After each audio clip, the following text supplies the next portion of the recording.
Surah Al-Baqarah, ayat 130. Tidak ada yang benci kepada agama Ibrahim, melainkan orang yang memperbodoh dirinya sendiri, dan sungguh kami telah memilihnya di dunia, dan sesungguhnya dia di akhirat benar-benar termasuk orang-orang yang soleh. Sungguh agung Nabi mulia itu, sungguh banyak yang dapat diteladani dari beliau. Karena itu, Allah Subhanahu wa Ta'ala mengecam siapapun yang enggan menerima ajaran Nabi Ibrahim alaihissalam, atau membencinya. Tidak ada yang benci kepada agama Ibrahim, yang amat sempurna lagi jelas itu, melainkan orang yang memperbodoh dirinya sendiri, yakni belum atau tidak lurus cara berpikirnya, tetapi menduganya lurus, sehingga bertindak keliru. Bagaimana ia tidak memperbodoh dirinya sendiri, sedangkan sungguh kami telah memilihnya di dunia dengan mengangkatnya sebagai nabi dan teladan. Bukankah melalui pengalaman ruhaninya beliau menemukan Tuhan yang Maha Esa, dan meyakininya bahwa dia bukan Tuhan suku, atau masa tertentu, tetapi Tuhan seru sekalian alam. Bukankah dengan demikian beliau wajar diberi gelar pengumandang ketuhanan yang Maha Esa? Bukankah dengan perantaraan beliau hak-hak asasi manusia terpelihara? Allah membatalkan penyembelihan manusia atas nama Tuhan, dan menggantinya dengan seekor domba, bukan karena manusia terlalu mahal untuk dikorbankan, sebagaimana diduga sementara orang, tetapi karena cinta Allah kepada manusia. Ini diajarkan Allah melalui nabi teladan itu. Demikianlah sekelumit keistimewaan nabi mulia yang dipilih, dan dijadikan Allah sebagai teladan. Kata millah biasanya diartikan agama. Hanya saja, kata ini berbeda dengan kata din, atau agama, dari sisi bahwa ia seringkali disebut dengan nama seseorang, tidak berdiri sendiri sebagaimana kata din, agama dapat diucapkan berdiri sendiri. Di sisi lain, kata milah biasanya digunakan untuk menunjuk kepada sekumpulan ajaran, berbeda dengan kata din, agama yang dapat digunakan untuk menunjuk kepada satu atau beberapa rinciannya. Ada yang menduga bahwa, kedudukan yang diperoleh di dunia adalah pertanda tingginya kedudukan di akhirat. Dugaan ini disanggah oleh Allah antara lain dengan menambahkan pada ayat di atas, dan sesungguhnya dia di akhirat benar-benar termasuk orang-orang yang soleh.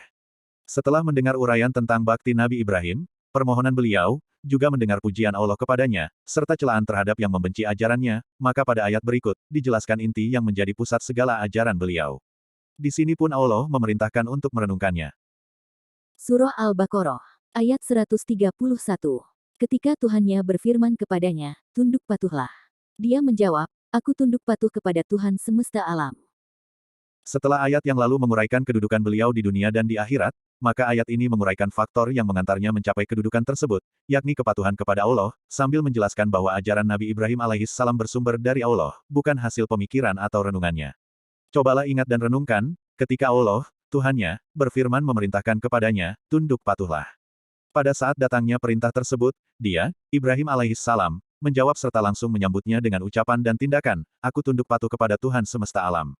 Tidak ada yang dipatuhi kecuali Allah, hanya kepadanya penyerahan diri ditujukan secara mutlak. Kepatuhan kepada yang lain, bersumber dari perintahnya. Tidak boleh patuh kepada makhluk, jika itu bertentangan dengan kepatuhan kepadanya. Sesungguhnya, aku menghadapkan diriku kepada Tuhan yang menciptakan langit dan bumi, dengan cenderung menuju kepada agama yang benar, dan aku bukanlah termasuk orang-orang yang mempersekutukan Tuhan. Demikian ucapan Nabi Ibrahim alaihissalam, yang diabadikan Al-Quran, dalam Quran Surah Al-An'am ayat 79. Firman-Nya, Aslamtu li Rabbal Alamin. Artinya, aku tunduk patuh kepada Tuhan semesta alam, yang merupakan jawaban Nabi Ibrahim, ini bukan saja menyatakan bahwa beliau yang patuh, tetapi seluruh alam tunduk dan patuh kepada Allah, karena Allah adalah Tuhan semesta alam. Ketundukan mereka ada yang dengan sukarela walau tanpa pilihan, ada yang dengan sukarela walau ada pilihan lain, seperti Nabi Ibrahim dan pengikut ajaran beliau, yakni seluruh kaum muslimin, dan ada juga yang untuk sementara memilih tidak patuh, yakni orang-orang kafir. Tetapi itu hanya sementara, selama mereka hidup beberapa tahun di dunia ini. Sebentar lagi, ketika nyawanya akan meninggalkan dunia ini, dia pun akan tunduk dan patuh. Demikianlah, seluruh alam dan segala isinya tunduk patuh kepadanya. Karena, Allah adalah Tuhan yang kepadanya semua wujud patuh.